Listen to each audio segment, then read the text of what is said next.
நான் என்னத்த சொல்லுவேன், நான் பணம் கொடுத்துட்டேன். அவர் பையன்டாப்பில் பணம் கொடுக்கலின்னு சொல்கிறாரு.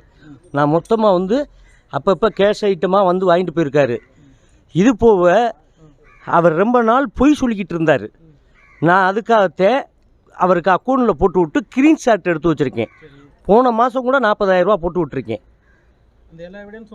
எல்லாமே இருக்குது. என் பெட்ரூமை போய் அத்துமீறி உடைச்சி என்கிட்ட சாவி இருக்குது. இவர் போய் உடைச்சி உள்ள என்கிட்ட சாவி இருக்குது. பெட்ரூம்பை உடைச்சி, சாமி ரூம்பை உடைச்சி, எங்கள் அப்பா படத்தை உடைச்சி, கலைமாமணி அவார்டு கலைஞர் ஐயாவும் ஸ்டாலின் கொடுத்தது 2 பேரும் அவங்க கையால் நான் வாங்கியிருக்கேன்.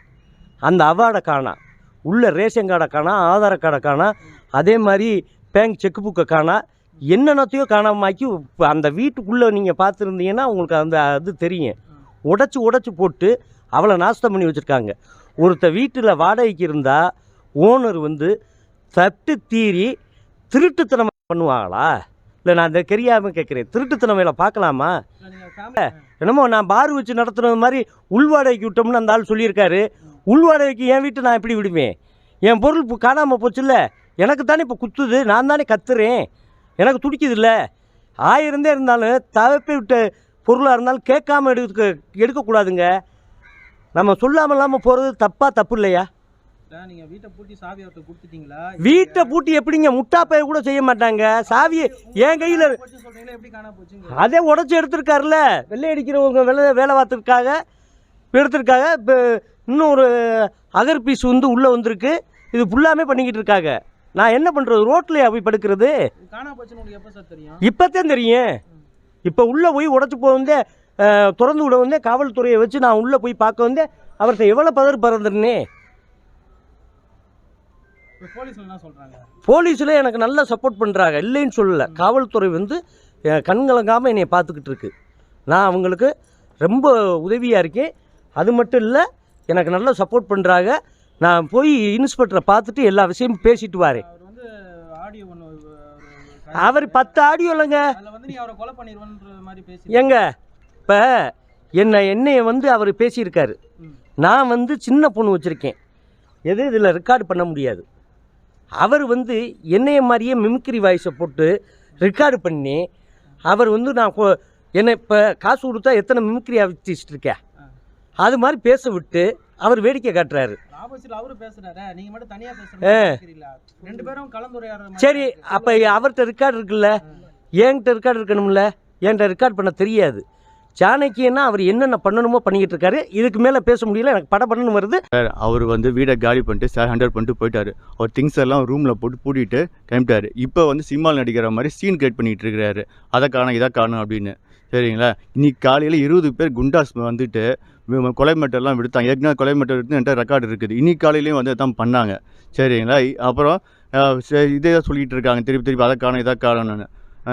ஒரு காவல்துறையும் அவர் வந்து ஒரு பப்ளிக் ஃபிகர்னால என்ன பண்ணுறாங்க, அவருக்கு சப்போர்ட்டாக ஃபேவர் பண்ணுறாங்க. பப்ளிக் எங்களுக்கு மாதிரி இருக்குது, இவங்க செக்யூரிட்டி இல்லைங்க எங்களுக்குலாம். காலை 20 பேர் வீட்டு வாசலேருந்து என்ன பண்ணுறது? ஆமாம்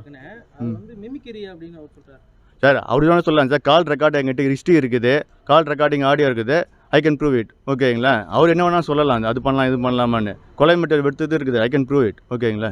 காவல்துறை சார்பில் என்ன அவர் ஃபேவராக நடக்கிற மாதிரி தாங்க நடந்துட்டுருக்காங்க. அவர் கீழே ஹேண்ட் ஓவர் பண்ணி போனவரை இதே சப்போர்ட் பண்ணி கீழே கொடுங்க என்ன கதையாக இருக்குது இதெல்லாம் அவர் ஹேண்ட் ஓவர் பண்ணிட்டு போன்ட்டு ஸ்க்ராப் தான் போட்டிருக்காரு. உள்ள ஸ்க்ராப் திங்ஸை போட்டுக்கிட்டு இப்போ வந்து சீன் கேட் பண்ணுறாரு. வாடகை பாக்கி கேட்டதுக்கு இவ்வளோ இது பண்ணுறாரு அவர். புரியுதுங்களா? நான் வந்து இஎம்ஐ கட்டிக்கிட்டு இருக்கிறேன். இப்போ ஒருத்தர் பப்ளிக்கை வந்து எதுவுமே சப்போர்ட்டுமே இல்லாத ஒருத்தனை வந்து இப்படி வந்து டார்ச்சர் பண்ணால் என்ன அர்த்தம்?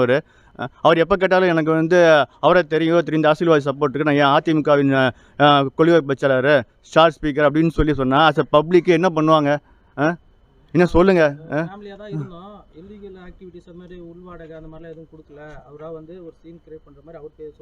ஃபேமிலியே இருந்தது கிடையாதுங்க. நெய்பர்ஸ் வேணால் கேட்டு பாருங்க, எல்லா ரெக்கார்டிங் சென்டர் இருக்குது. சரிங்களா? ஆல்மோஸ்ட் லாட்ஜ் மாதிரி தான் யூஸ் பண்ணிட்டு இருந்தார். ஃபுல்லாக மதுபான பாட்டிலாம் கப்பலில் அடுக்கி வச்சுருந்தார்.